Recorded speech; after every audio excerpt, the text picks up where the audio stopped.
కళ్ళకు best friend వినుకొండలో the number 1 opticals Sriranga opticals RTC bus stand ఎదురుగా Jeevalayam complex Vinukonda. Eye checkup కోసం ఇప్పుడే శ్రీరంగ ఆప్టికల్స్ ని సంప్రదించండి. ఈ రోజు వినుకొండ నియోజకవర్గం గతంలో ఉన్న సంస్కృతి సాంప్రదాయాలని పక్కనకి నెట్టి గతంలో మరి ఎవరు ఆ పార్టీ ఈ పార్టీ అని తారతమ్యం లేకుండా అందరూ బ్యానర్లు కట్టుకునే వాళ్ళు, ఎవరికి ఇష్టమైన వాళ్ళు బ్యానర్లు వేపించుకుంటా అందరి బ్యానర్లని ఎవరు కూడా ఆటి జోలిపోయిన పరిస్థితి లేదు. ఈ రోజు ఇక్కడ ఉన్నటువంటి కమిషనర్ గారు బ్యానర్లు తీస్తే తెలుగుదేశం పార్టీ వాళ్ళవి మాయి అన్ని పార్టీలు తీసి పక్కనే పార్టీ పరంగా తెలుగుదేశం పార్టీ బ్యానర్ ఉంచుకొని వైసీపీ వాళ్ళ బ్యానర్లు తీసేయాలనే ఆలోచన ఈ కమిషనర్ గారికి మరి ఏ ఉద్దేశంగా వారు ఈ బ్యానర్లని తీసేశారు అనేది వైసీపీ బ్యానర్లను తీసేయడం జరిగింది. మా బ్యానర్లు తీసేయడంలో అర్థం ఏమిటి అని కమిషనర్ గారిని మిత్రుల సాక్షిగా వారిని అడుగుతూ ఉన్నాను. కానీ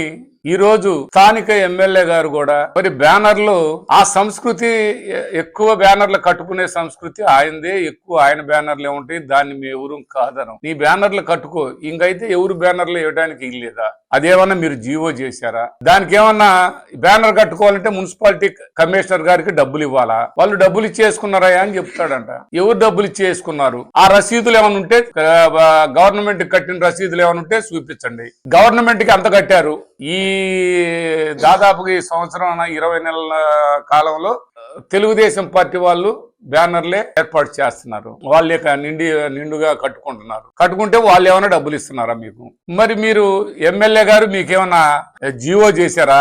వైసీపీ వాళ్ళ బ్యానర్లు ఇక్కడ వినుకొండ మున్సిపాలిటీలో వేసుకోవడానికి ఇల్లేదని. ఇది మున్సిపాలిటీకి సంబంధించిన కమిషనర్ గారు చెప్పాల్సిన అవసరం. అదే కాకుండా ఇవాళ వాళ్ళే చెప్తారు ఎక్కడెక్కడ బ్యానర్లు రప్ప అన్నారని తీసేసామని చెబుతున్నారు. మరి ఇక్కడే రప్ప అనలేదుగా, ఇక్కడే ఉన్నన్నారు, ఇక్కడ ఏ మాట అనలేదు, ఎక్కడ ఏ విధమైనటువంటి వాదం లేదు, మరి ఎలాంటి పరిస్థితి లేదు. మరి ఇక్కడ ఎందుకు తీసేశారు బ్యానర్లు? తెలుగుదేశం పార్టీ నాయకులందరినీ ఈ సందర్భంగా అడుగుతూ ఉన్నా. ఈ వినుకొండలో ఎందుకు తీసేయాల్సి వచ్చింది? ఇదేంది నియంతలా ప్రవర్తించడం, ఇదేదో శాశ్వతం అనుకోవడం. ఇక్కడున్న ఎమ్మెల్యే గారు కనీసం కూడా దానికి ఏమిటి అనేది కనీసం ఆలోచన లేకుండా, అర్థం లేకుండా ఆ విధంగా తీసేయని పవర్ ఉందని నువ్వు తీసేపిస్తే ఏంటి ఇది? ఏంటి సంస్కృతి? ఎవరినో చెబుతుడు అది అట్లా ఇది చేస్తున్నాను, ఇది ఎట్లా ఇది చేస్తున్నాను, దాన్ని అది చేస్తున్నాను, దీన్ని ఇది చేస్తున్నాను, ఈ వినకొండని పెద్ద స్థాయికి తీసుకెళ్ళబోతున్నాను, ఈ రాష్ట్రాన్ని భారతదేశంలోనే ముందడుగు వేపిస్తున్నాను, ఇవన్నీ అనేవాళ్ళు. నువ్వా కోతల రాయుడు? మేమా? నువ్వు కోతల రాయుడు అంటే నువ్వు మొదట నువ్వే కదా ఈ కోతలన్నీ కోస్తున్నావు. ఇక్కడ వినుకొండలో నువ్వు కనీసం ఇదిగో ఇది చెప్పుకోదగింది చేశాను అని చెప్పడం చేత కాదు. నీ బ్యానర్ల మట్టికి వేయించుకుంటున్నావు. ఆంజనేయులు గారు నీ బ్యానర్ల మట్టికి వేయించుకుంటున్నారు. మొన్న ఒక ఆయన మక్కిన మల్లికార్జునరావు గారు చెప్తున్నారు ఏల్పూర్కి ఆయన సొసైటీ ఉండి ఏం చేశాడని. సిగ్గుండాలి నీకు అసలు సిగ్గుందా ఆ మాట అనడానికి? ఏల్పూర్కి ఏం చేశాననే దానికి నీకేనా ఇక్కడ ఉన్న స్థానిక ఎమ్మెల్యేకైనా ఆ అర్హత ఉందా? సొసైటీ నుంచి ఏల్పూర్కి ఏం చేశావని చెప్పారు. నువ్వు అడిగిన క్వశ్చన్ మల్లికార్జునరావు గారు నువ్వు ఎప్పుడు అన్నావు కానీ నేను మొన్న చూశాను.